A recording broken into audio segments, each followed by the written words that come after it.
Hi, everyone. I'm Erin Connolly. First at 5:30, an I-team investigation continues. More people are coming forward saying they paid a Coventry man to drive them to the airport, only for him not to provide the service they paid for. We first told you about Mitch Cloder a few weeks back and how police were investigating. Your chief investigative reporter, Sam Smink, live in the studio right now with the latest. Sam. Erin, 15 people have now filed complaints with the Better Business Bureau. That's 4 more since our story aired. 4 other people have personally contacted me as well, all with the same story. Tonight, some in the transportation industry tell me the business has become a Wild West.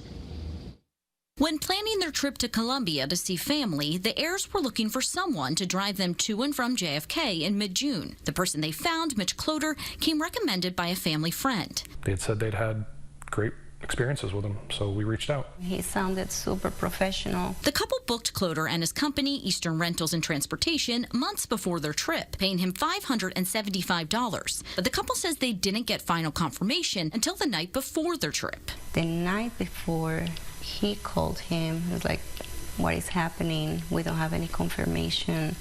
Are you picking us up tomorrow? Do we have to pay for another company?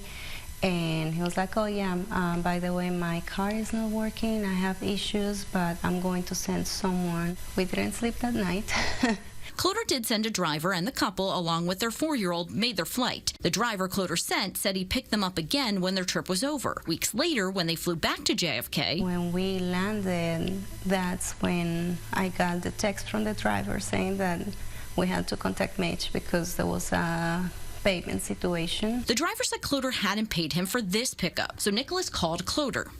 I basically told him, I'm like, we have a 4-year-old. We need to get home. We're hours from home. He suggested, we Venmo the driver, and then the driver would come get us. So that's what we did. We were kind of desperate at the time, and we were at the airport for another 3 to 4 hours. The couple paid the driver $200. Cloder promised to pay them back. It was a week-long battle trying to even get him to respond to texts, to pick up the phone. There was always the runaround. In the end, he said he was going to reimburse us $300, and that never happened. We had to get it through the bank. 14 other people have shared similar stories with the BBB, and police in Coventry and South Windsor are now investigating. Many of those people tell the I-Team they found Cloder through their local Facebook group. The I-Team found Cloder was operating his business without the required licenses and permits needed in Connecticut. But these guys, it's like the Wild West. Yeah. It's crazy. Michael Lindsay owns Lindsay Limo. He says too many people these days are trusting the wrong drivers. When Uber came out, a lot of people since then have thought, well, why do I need the app, right? I can make more money if I just do this on my own. That has caused people to think, well, yeah, they're just off the app. They're doing nothing wrong. But in reality, they are doing something wrong. Lindsay says the ground transportation business is highly regulated for a reason. When you hire somebody off of social media, you're really hiring a stranger. You don't know what repairs they've done on their vehicle, or when the last time was they drank alcohol or something worse. You know nothing about them. Lindsay says you also need a special type of insurance. Insurance is huge, right? Your policy, my policy, everyone out there, our individual policies have an exclusion specifically that says you cannot perform business for hire in your vehicle.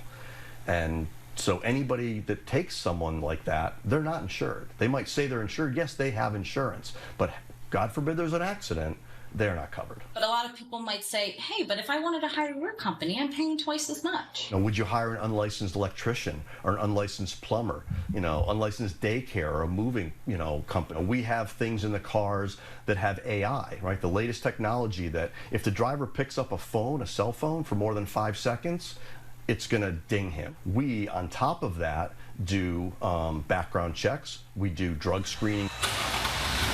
Lindsay says just do the research, something the heirs say they won't forget next time, recommendation or not. We didn't really do any research into Mitch, so I would suggest, if you find a person or a company that you want to go with, maybe do a little extra research. The I-Team reached out to Cloder. Cloder said he was working to have his attorney contact us. He did not share his attorney's name or contact information. Previously, Cloder told the I-Team over the phone he was trying to make things right with all of his customers. Your chief investigative reporter, Sam Smink, Channel 3 Eyewitness News.